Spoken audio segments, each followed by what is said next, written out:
आपके साथ मैं हूं संतोष गंगवार। बुलेटिन की शुरुआत करेंगे इस वक्त की बड़ी खबर के साथ। धनबाद से इस वक्त की बड़ी खबर मिल रही है। मरीज की मौत पर बवाल हुआ है। नर्सिंग होम छोड़कर डॉक्टर फरार हो गए हैं। स्टाफ के साथ जमकर मारपीट हुई है। इलाज में लापरवाही का आरोप लग रहा है। हाथ टूटने के बाद मरीज आया था। मृतक के परिजनों का दावा कि मरीज को कोई बीमारी नहीं थी। सरायढेला के कार्मिक नगर की यह पूरी घटना है। पूरे मामले की कार्रवाई में पुलिस जुट गई है। तो मरीज के साथ हाथ टूटने के बाद जिस मरीज को भर्ती कराया गया उसकी मौत के बाद अब बवाल मचा हुआ है। डॉक्टर जो नर्सिंग होम था उसे छोड़कर फरार हो गए, लेकिन स्टाफ जो नाराज परिजन थे उनके चंगुल में फंस गए और उसके बाद मारपीट की गई है। हालांकि पुलिस मौके पर पहुंच गई और बीच बचाव करने की कोशिश, लेकिन मृतकों के परिजनों का जो आरोप है, जो दावा है, वो बहुत बड़ा है। उन्होंने कहा है कि मरीज को कोई बीमारी नहीं थी।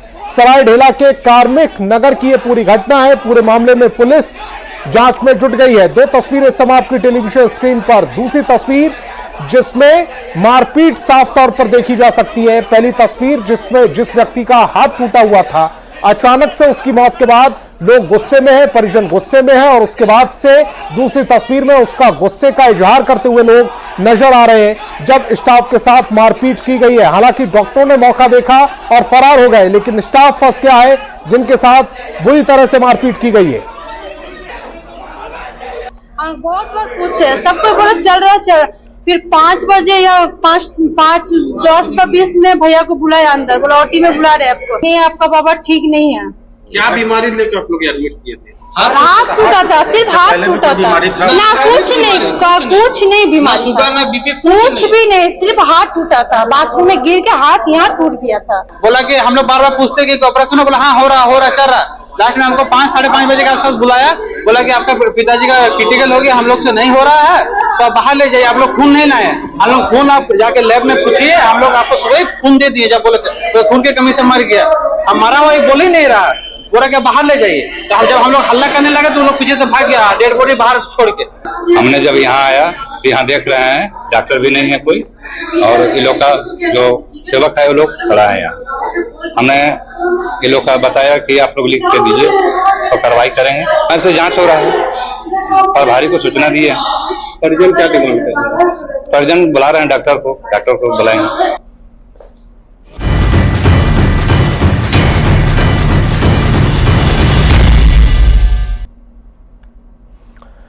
झारखंड के सियासी संग्राम में एमपी के मुख्यमंत्री मोहन यादव भी जमकर प्रचार कर रहे हैं। पलामू के पांकी में चुनावी सभा को संबोधित करते हुए मोहन यादव ने कहा कि झारखंड की सरकार ने रांची को कराची बना दिया है। यह चुनाव सनातन संस्कृति को बचाने का है, नहीं तो आने वाला दिनों में होली दिवाली जैसे हिंदुओं के त्योहार भी खतरे में पड़ जाएंगे। आदरणीय श्री कालीचरण सिंह जी का स्वागत हमारे जिला अध्यक्ष अमित तिवारी। देश को याद करना पड़ेगा, पाकिस्तान को, जहां पर रोज लूट फरेब, झूठ, मक्कारी, चालाकी और अपने हिंदुओं पे अपमान करने के लिए वो जाना जाने लगा है। और दुर्भाग्य से हमारे इसी रांची को हेमंत सोरेन और कांग्रेस वालों ने कराची बना दिया। कराची, ये दुर्भाग्य की बात है। मित्रों, अगर आप सावधान नहीं हुए तो ये हमारे होली, दिवाली, जन्माष्टमी ये भी खतरे में पड़ने वाले हैं। ये चुनाव अपनी संस्कृति को बचाने का चुनाव है। रांची में बीजेपी का मिलन समारोह हुआ, जिसमें धनबाद के सिंदरी से पूर्व विधायक फूलचंद मंडल के बेटे रणधीर मंडल ने बीजेपी का दामन थाम लिया। इस मौके पर रणधीर मंडल ने कहा है कि प्रधानमंत्री मोदी के काम से प्रभावित होकर उन्होंने बीजेपी में वापसी की है। झारखंड बीजेपी के कार्यकारी अध्यक्ष और हिमंता बिस्वा शर्मा ने उन्होंने सदस्यता दिलाई। हिमंता बिस्वा शर्मा ने रणधीर मंडल का स्वागत किया है और राहुल गांधी के आदिवासी और आरक्षण वाले बयान पर पलटवार किया। आदरणीय नरेंद्र भाई मोदी जी के नेतृत्व में देश काफी खुशहाल है और प्रगति की ओर बढ़ रहा है।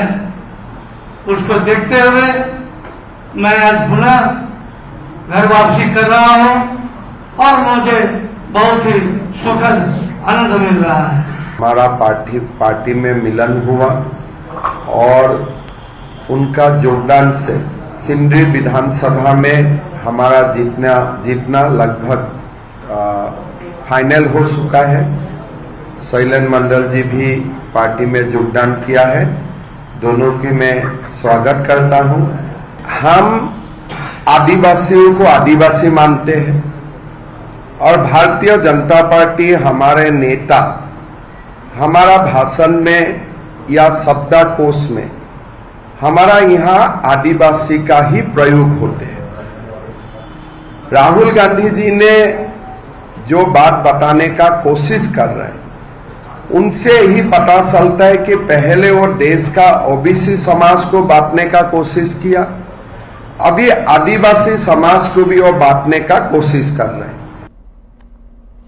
सरायकेला के खरसावा में बीजेपी उम्मीदवार सोनाराम बोदरा के पक्ष में हेमंत बिस्वा शर्मा ने चुनाव प्रचार किया और संथाल में घुसपैठ के मुद्दे पर हेमंत सरकार पर जमकर निशाना साधा। हेमंत बिस्वा शर्मा ने कहा कि चुनाव बाद बीजेपी की सरकार बनते ही घुसपैठियों को चुन चुनकर बाहर निकालेंगे और उनके बच्चों को भी आदिवासी का दर्जा नहीं देंगे। एकता होकर हम सभी एक निश्चित रूप से आज खरसों का हमारे विधानसभा के सभी कार्यकर्ता ये कमर कस चुकी है कि इस बार हम खरसों में बदलने जा रहे हैं। इस बार आप बता रहे थे कि जो माइंस बंद हो चुकी है उसमें रोजगार देने की बात कर रहे थे, किस तरह के माइंस बंद है और क्या आपने वादा किया है? देखिए, हमारे विधानसभा क्षेत्र में एकमात्र हमारा अभिजीत कंपनी यहाँ से चल रहा था, एक शुरू भी किया गया था और यहाँ पर हमारे हजारों जमीनदाता ने वहाँ पर जमीन भी दिया है।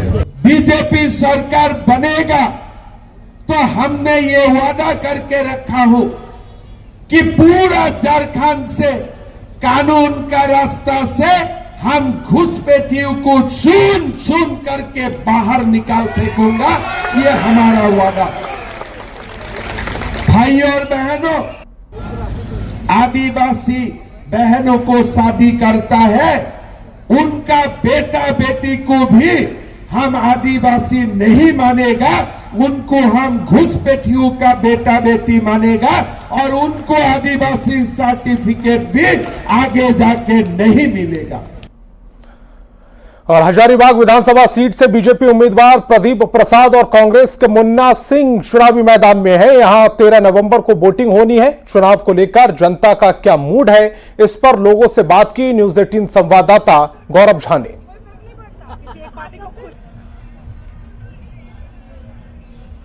मन में क्या है ये जानने के लिए आज हम हजारीबाग पहुंच चुके हैं। मौसम सूक्ष्म जरूर है लेकिन राजनीतिक तपिश जो है वो हजारीबाग में बढ़ चुकी है। इस वक्त हम हजारीबाग के झील के इलाके में हैं और हजारीबाग के मुख्य समस्याओं से आपको अवगत कराने के लिए आए हैं। इसके साथ साथ विधानसभा चुनाव की क्या तैयारी हजारीबाग में है ये भी हम आपको यहाँ की जनता से भी रूबरू कराएंगे। कौन कौन प्रत्याशी हैं यहाँ पे प्रत्याशी हैं, यानी हमसे क्या पूछ रहे हैं? बीजेपी के बारे में। बीजेपी से कौन है?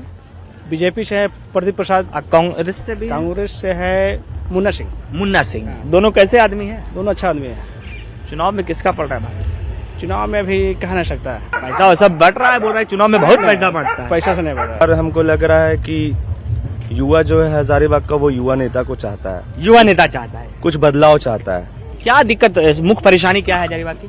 भैया मेन तो 3 मेजर इश्यूज है जो यहाँ पे चल रहा है। एक एजुकेशन है, एक हेल्थ सेक्टर है और जॉबलेस है।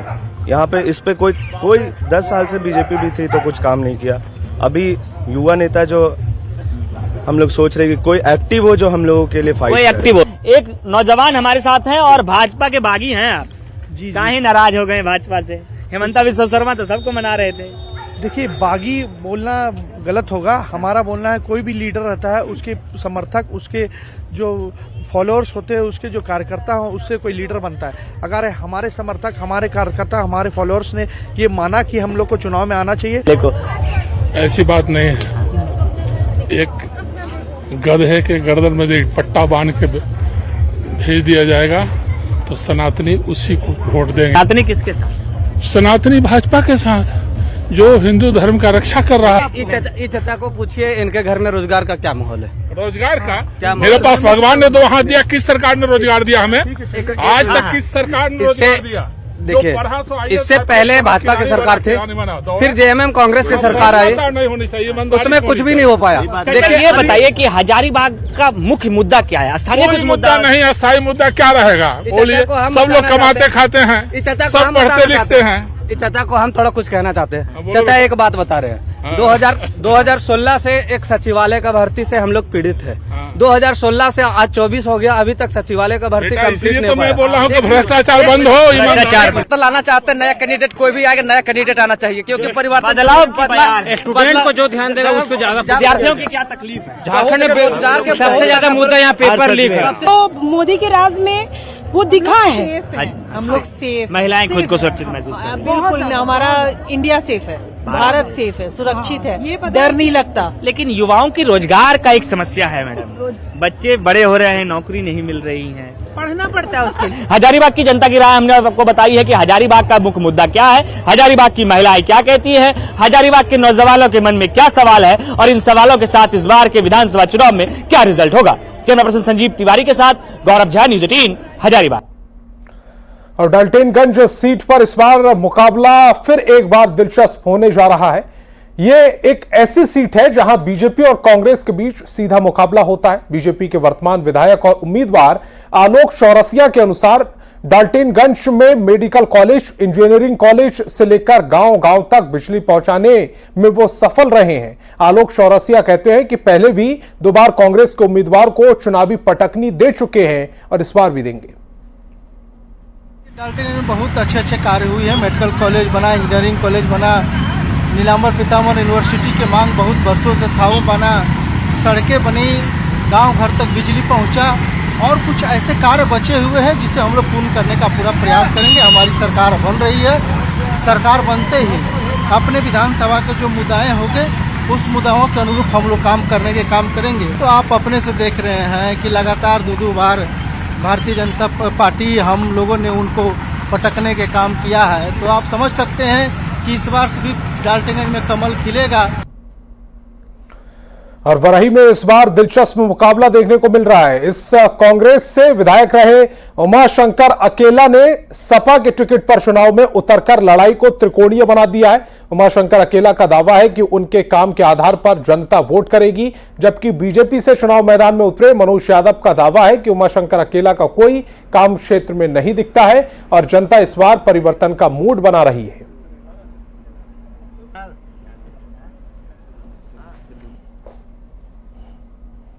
3 अरब का सड़क बनाने का काम किया, और जब मैं था तब ने अबू आवास मिला, जब मैं था तब ने बिजली में माफ हुआ, जब मैं था तब ने मैया सम्मान योजना मिला।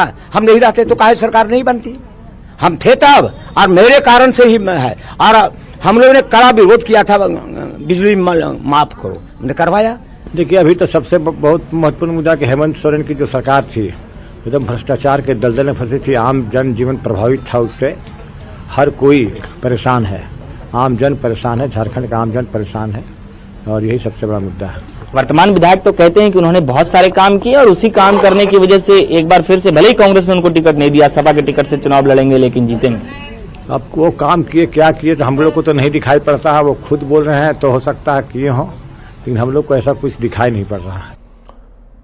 और हजारीबाग के बरही में मनोज यादव के लिए प्रचार करने पहुंची माधवी लता ने कई मुद्दों पर इंडिया अलायंस पर निशाना साधा। उन्होंने घुसपैठ के मुद्दे से लेकर राहुल गांधी के मोहब्बत की दुकान वाले बयान पर भी निशाना साधा। उन्होंने कहा कि बांग्लादेश से मुसलमान आकर झारखंड में आदिवासियों को कुचल रहे हैं, यहां पसमानदा मुसलमान गरीबी में है और कांग्रेस राज्य को बेच रही है।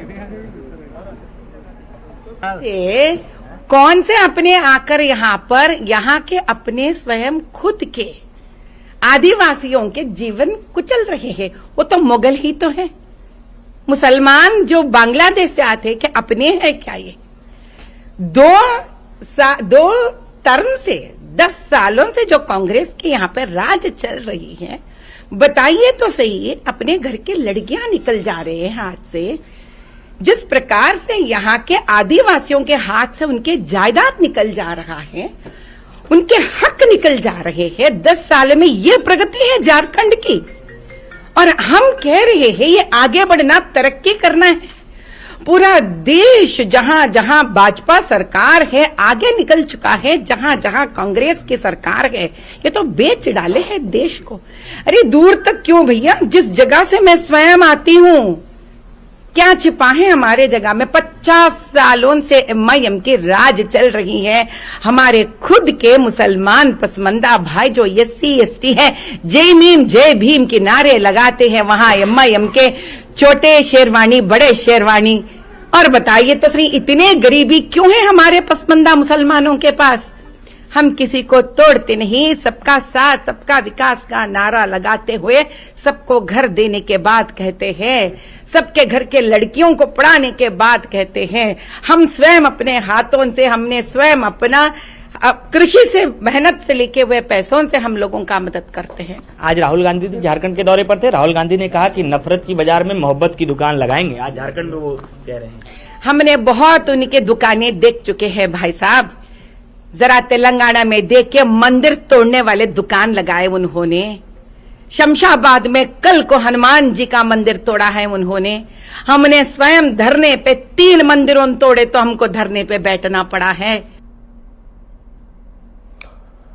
जमशेदपुर पश्चिम से जेडीयू के टिकट पर चुनाव लड़ रहे सरयू राय ने अपने प्रतिद्वंदी बन्ना गुप्ता पर बड़ा आरोप लगाया। सरयू राय ने कहा कि फूड प्लाजा पर कब्जा कर लिया था, लेकिन उन्होंने जीतने के बाद कब्जा हटाकर कन्वेंशन सेंटर बनवाया। ऐसे में अब उस रास्ते को खुलवाएंगे जिसे बन्ना गुप्ता ने बंद करा दिया। कार्यक्रम को आगे बढ़ाते बगैर विलंब किए गुप्ता जी ने फूड प्लाजा पर कब्जा कर लिया था और मैंने जीतते ही उस फूड प्लाजा पर से कब्जा हटवाया है और वहां कन्वेंशन सेंटर बनवाया है। इसलिए जीतते ही मैं उन रास्तों को खुला कराऊंगा जिसको इन्होंने अवैध तरीके से बंद करा दिया। चाईबासा में केंद्रीय कृषि मंत्री शिवराज सिंह चौहान ने आजसू उम्मीदवार दिनेश बोयपाई के लिए प्रचार किया। शिवराज सिंह चौहान ने सभा को संबोधित करते हुए हेमंत सरकार पर जमकर निशाना साधा।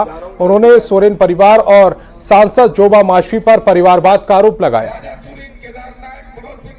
हमारे दिनेश चंद को जिता दो एक बार बदल के। मुक्ति मोर्चा और कांग्रेस की सरकार के रहते हुए आप सुखी नहीं रह सकते। DMM तो आजम गजब पार्टी है भाई।